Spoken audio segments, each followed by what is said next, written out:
Good morning, everyone. Can everybody hear us? So please meet Ali, Head of Special Projects at Perplexity.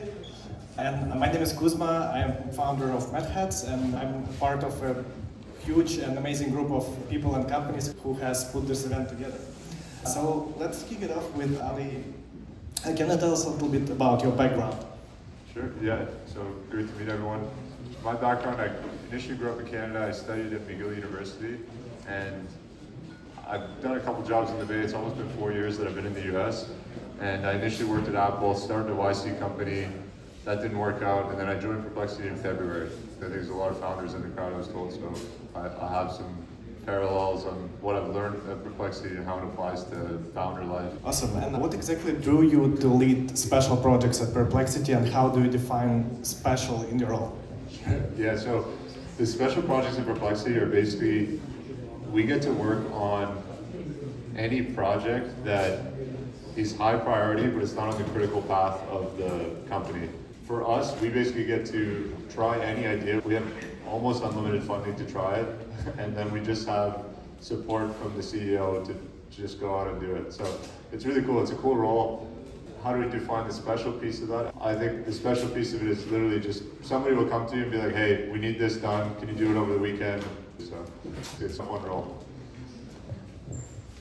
All right. How did you start Ask Perplexity on Twitter? To give some more background on the special projects, one of the main products that we launched was this thing called Ask Perplexity. And the difference is that Ask Perplexity actually launched before Grok did. And what Ask Perplexity is, when you're on a Twitter thread, you can tag these accounts. So you can tag @AskPerplexity and you can ask a question with the context of the thread, and it will actually answer that question. That's the core piece of Ask Perplexity. Like, they were trying to launch a Windows app and they needed somebody to do that. So that's how I initially joined the company.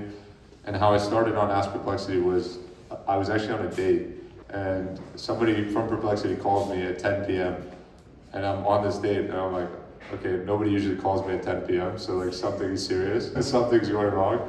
So I was like, I should answer. So anyways, I answer, and then this guy, a good friend of mine, is on the other line, and he says, listen, like, we need to do this thing by Monday. Like, we need to have this bot that replies to people's questions on Twitter. Can you do it? Can you do it this weekend? And I was like, yeah. So that's how Ask Perplexity started. And then when we launched it, it became huge. We've generated over 300 million impressions on Twitter. All right. And what do you plan to launch or already launched after Perplexity? Some of the stuff that we have already launched. This is the X bot, this is highlighting X. We also launched it on Telegram.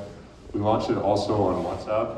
And so these are different growth channels for Perplexity to find users that they otherwise wouldn't.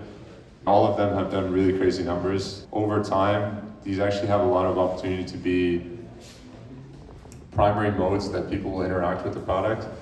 As agents have become more and more popular, you can see a future where people might not even open UI to interact with anything. They'll just open a messaging app and text their messaging app and say, hey, can you order groceries for me? And in the background, some agentic browser is going to go open Instacart, order the groceries, put their address, and bring it home. And how does Perplexity's mission of building an answer engine differ from traditional search? Yeah, this is really interesting, because Perplexity, one of their taglines is that they're an answer engine. They're not a search engine. And what's interesting about an answer engine, there's two facets. One that ties into kind of the special projects work and Ask Perplexity, but one more broad. So the first one is that when you have an answer engine, you just search for something and you get a set of results. But with an answer engine, you can actually have deeper context to generate deeper results. So what that might be is, like, you might ask a question about a document you have, and an answer engine can go into your document, find the answer, and return that back. So you get a higher level of depth with an answer engine. What I find interesting in the context of the Ask Perplexity work is the unique insight that we had that we didn't actually have at the time was that questions are everywhere. One of the primary use cases of Ask Perplexity is people will tag it and will ask it questions. The only thing that can serve that is an answer engine. You can't serve 10 blue links to people that ask you a question. You can only generate answers that are well cited, and that's a key point of it. But one of the things that we've seen shift, especially across all the bots that we have, is people are asking it to create more stuff and do actions with it. And so it's moving past just navigational simple answers. It's moving into creation and content. Okay, so we do have a number of additional questions. My favorite probably would be to learn about how, I'm personally a fan of Perplexity, and I'm amazed about the speed and quality of product shipping you guys have. So I have this question: how do you balance rapid AI innovation with reliability and user trust, especially at this pace of scaling? Yeah, I think one thing that's really become important as I've been at the company, and again, I've only been there 6 months or something, and it feels like I've been there a year. On the reliability side of things, one of the things that we realize is having a reliable product means that people will keep coming back over and over. One example was ChatGPT went down for a period of time, maybe 2-3 weeks ago, and we got a huge influx of traffic, and we weren't able to service all that traffic, and we were reflecting on that on our side. We were like, oh, if we were reliable at that period, we would have converted a whole bunch of new customers that other competitors had lost. So reliability has become a really important piece, and I don't think we have a great answer to it yet, but the main thing that we've been doing is at an individual level, drilling that you need to be reliable. Like, you can't be shipping code that is gonna break or do different things that impact the user performance.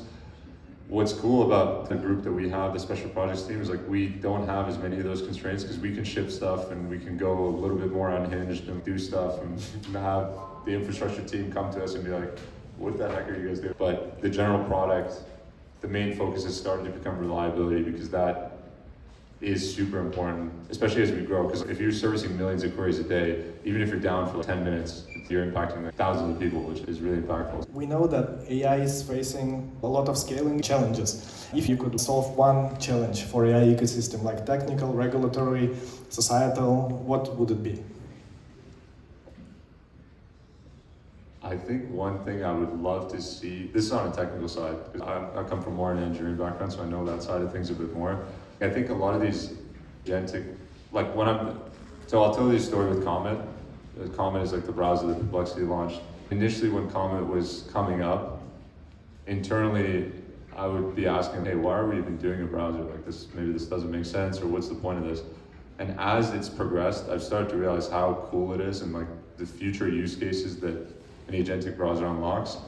And to go back to the question, one of the challenges it has right now is when you ask it to do something, it'll be quite slow because it has to reason about everything. So you'll go on a page and it'll be like, okay, I see the web page, I need to click this link, I need to do that, and it reasons quite slowly. So the one thing that would be really cool to solve is speed, so inference speed. And if you could solve inference speed, I think you'll unlock so many use cases that we can't even imagine right now. I think the coolest user experiences will be unlocked by having really fast AI. If you can get an answer faster, people are more likely to retain and more likely to use the product, and I think that's just going to unlock many things in the future. And yeah, is it more of a software or a hardware thing? I would assume both, but I think it's probably a mix of both together. What's a recent tool, book, or idea that has changed how you think about your job overall? Yeah, I'll say it in the context of like startups, because one thing at Perplexity I've learned, and this just shifted my perspective on startups a lot. With Perplexity, we've gotten to ship a bunch of different products, and I'm only showing you the ones that succeeded. There was a bunch of stuff we put out that nobody talked about or nobody cared about and just died. What was interesting is after we launched the Twitter bot doing numbers, and that was doing really well, we spent all this time and crafted this thing and put it out, and nobody cared about it. And then we were like, oh, okay, maybe we should have done what we did with Twitter, which was, with Twitter, we like literally accidentally launched it. We were just trying it out, and then Arvin found it on Twitter, started tweeting at it. I went home, and I got called back into the office. Like, I had gone home at 10 p.m. Arvin started tweeting at the bot at 11 p.m. And so my friends called me, they're like, bro, can you come back into the office because this thing's blowing up and we need the engineer in the office. I guess to tie it back to what have I learned from this experience is what I've learned is that the most important thing is speed. Because a lot of these things that we were shipping were actually garbage. To be honest, there'll be so many bugs, and with volume it hides a lot of it, so it might mess up 10% of the time, but 90% of the time it's okay, and so like you can get by with that. But the main thing was speed, because we launched Twitter, then we tried to do something on Discord. When we launched it on Discord, that didn't really work, but we spent so much time tuning that, and we're like, in reflection, we just realized it would be better if we were just launching things and doing it a lot faster, and then iterating on it once it's out. Because once you get that signal, you can optimize it, And it comes from like the founder perspective too, because when I was running the company, I felt I was so anxious because I wanted things to work out. And I would be looking so far in the future with decisions and trying to project, oh, if I do this, I have to plan like this and do it like that. And the speed is the most important factor. I actually wanted to follow that up with what would be your one advice to founders, engineers, and people who ship product in any capacity, but it sounds like speed of shipping would be the number one. Yeah, I think speed is the biggest one. The other one is caring a lot about what you're doing. It may take away speed, but also you just have to care about what the users are doing and learn from the users what they're doing and lean into that. So for WhatsApp, we spent so much time thinking about how we can get this thing into group chats, because we're like, if we can get this bot into group chats, there's going to be a viral component and then we'll blow up. And what actually ended up blowing up was this feature where you would take a picture of somebody and be like, hey, make this into Studio Ghibli or make this into whatever. And this was the feature that blew up. And literally, this was like an afterthought. We had this feature in the product and we're like, ship this, have this in WhatsApp too, and let's see where it goes. And when we launched, this was doing like half our queries. Like people would be like putting pictures of their friends and trying to make them look funny or do whatever. And this is an insight that we wouldn't have had, right? What happened on X was when Studio Ghibli came out, when the GPT-4o came out, everybody was posting these Studio Ghibli photos, and that happened on X, and those were blowing up. But what happened on WhatsApp is that a lot of them were passing images into Perplexity and doing the same thing on WhatsApp. And it was because we were just targeting a different audience that had never seen image generation.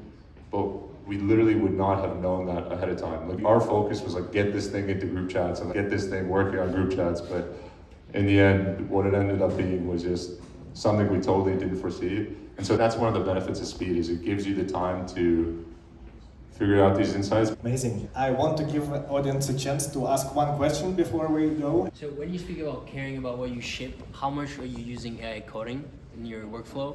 Dude, I'm laughing because I'm actually the number 2 user of Cursor at the company. So I use AI like crazy. Like I'll literally go into Cursor Agent, ask it to build something and open a new tab and just build something else on the side. In the future, I imagine we're not going to be writing code. Craziest thing I've worked on is probably Comment.